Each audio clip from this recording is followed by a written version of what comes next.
أعوذ بالله من الشيطان الرجيم بسم الله الرحمن الرحيم الحمد لله رب العالمين والصلاة والسلام على رسولنا محمد وعلى آله وصحبه أجمعين أما بعد.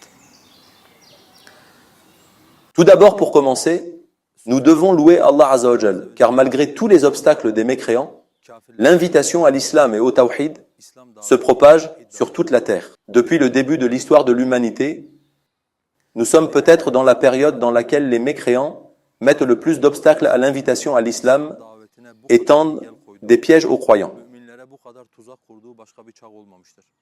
Dans un verset, Allah Azza wa Jal dit cela afin d'expliquer leur situation. إن الذين كفروا ينفقون أموالهم ليصدوا عن سبيل الله فسينفقونها ثم تكون عليهم حسرة ثم يغلبون. Les mécréants dépensent leurs biens pour éloigner les gens du sentier d'Allah. Or, après les avoir dépensés, ils seront pour eux un sujet de regret, puis ils seront vaincus, dit Allah Azza wa Jalla. En effet, les mécréants dépensent de leurs biens et de leurs énergies. Ils exercent des pressions lorsque leurs biens et leurs énergies ne suffisent plus. Comme le dit Allah Azza wa Jalla dans un verset, وإذ يمكر بك الذين كفروا ليقتلوك أو يثبتوك أو يخرجوك ويمكرون ويمكر الله والله خير الماكرين.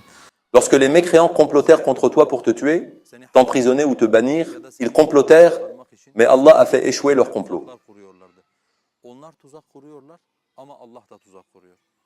Lorsque l'argent et l'énergie qu'ils dépensent ne suffisent pas à être des obstacles à l'invitation au tawhid, ils commencent à menacer d'assassiner les prédicateurs. Ils les emprisonnent, les obligent à quitter leur pays et les obligent à s'exiler. Malgré tout cela, je le répète de la même façon qu'il est dit dans le Coran. Lorsqu'au jour du jugement dernier, les arrogants qui égaraient et les faibles qui se faisaient égarer seront face à face, les faibles diront à ceux qui les égaraient, بل مكر الليل والنهار إذ تأمروننا أن نكفر بالله ونجعل له أندادا. au contraire, c'était votre stratagème, nuit et jour, sans arrêt, jusqu'à ce que nous ne croyions pas en Allah et nous lui donnions des égaux.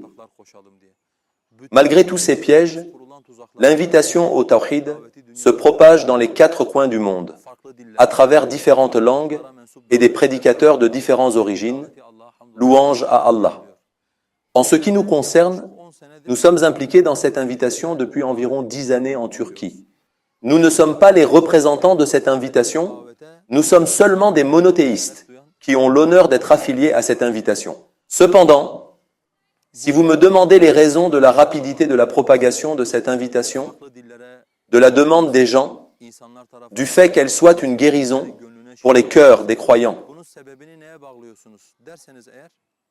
selon moi, il y a 2 raisons principales. La première est Allah Azza wa Jal, le Seigneur des univers, qui est la cause de chaque bienfait et beauté. Dans le Coran, Allah Azza wa Jal dit ولولا فضل الله عليكم ورحمته وأن الله رؤوف رحيم. Et si la grâce d'Allah et sa miséricorde ne vous auraient pas été donnée, quel aurait été votre état? Et il n'y a aucun doute qu'Allah est compatissant et miséricordieux face à ses créatures. Il n'y a aucun succès sur terre qui ne bénéficie pas de l'aide et de la miséricorde d'Allah, le Seigneur des mondes.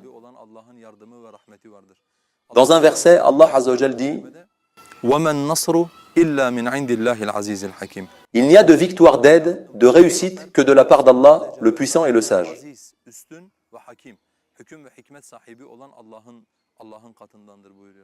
Si nous avons été la cause d'un bien ou d'une réussite, je pense de la même façon que Chouaib alayhi salam. وما توفيقي إلا بالله. Et ma réussite ne dépend uniquement que d'Allah.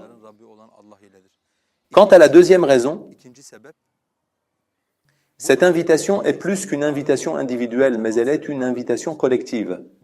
Grâce à la charia et à notre expérience, nous savons que les effets d'un travail individuel sont individuels.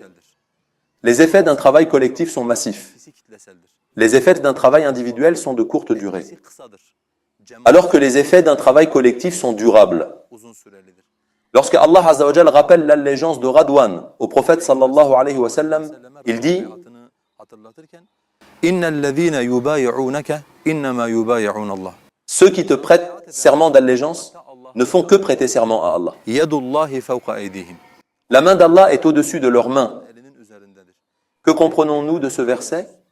Lorsque les mains se rassemblent afin d'obéir à Allah, Yan yana geldiğinde lorsque les mains se rassemblent afin de propager la religion d'Allah sur terre, yaymak üzere sözleştiğinde en réalité ces gens-là ne font rien. Allah, le Seigneur des univers, est avec eux. Rabbi olan Allah onlarla beraberdir. Sa main est sur la leur. Elinin üzerindedir. Yani Tout en affirmant qu'Allah a une main digne de sa renommée. olduğunu ispat etmekle beraber L'aide d'Allah, le soutien d'Allah et la proximité d'Allah sont avec ses croyants. müminlerle beraberdir.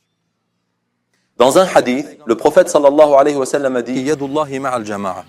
Allah'ın eli « La main d'Allah qui est digne de sa renommée est avec le groupe. cemaat ile beraberdir buyuruyor. » Cette invitation n'est pas individuelle. Bir bireysel bir davet değildir. Peut-être que ceux qui suivent cette invitation me voient comme le visage de cette invitation. Davetin yüzü olarak beni görüyor olabilirler. Mais ceux qui ont le plus de part dans cette affaire sont ceux qui dépensent leurs biens, leur temps, leur jeunesse, transmettent leurs expériences et ceux qui apportent leur soutien à la religion d'Allah avec vous.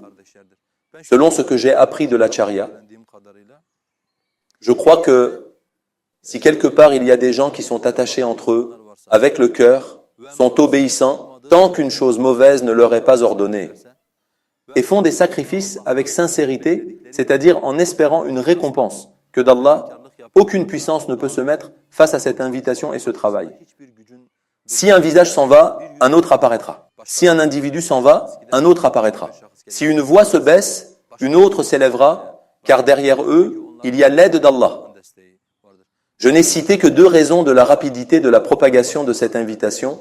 Il y en a sûrement d'autres. L'une est Allah, celui qui était la cause de tous les bienfaits. La deuxième est que cette invitation n'est pas individuelle, mais plutôt collective. Et Allah Azza wa Jal est le plus savant.